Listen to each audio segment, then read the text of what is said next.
സങ്കീർത്തനങ്ങൾ അദ്ധ്യായം 8.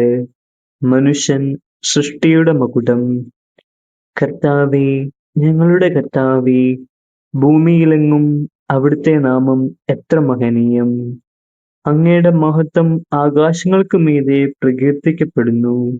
ശത്രുക്കളെയും രക്തദാഹികളെയും നിശ്ശബ്ദരാക്കാൻ അവിടുന്ന് ശിശുക്കളുടെയും മുല കുടിക്കുന്ന കുഞ്ഞുങ്ങളുടെയും അധരങ്ങൾ കൊണ്ട് സുശക്തമായ കോട്ട കെട്ടി.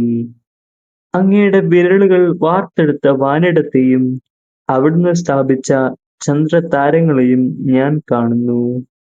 അവിടുത്തെ ചിന്തയിൽ വരാൻ മാത്രം മർത്യന് എന്തു മേന്മയുണ്ട്!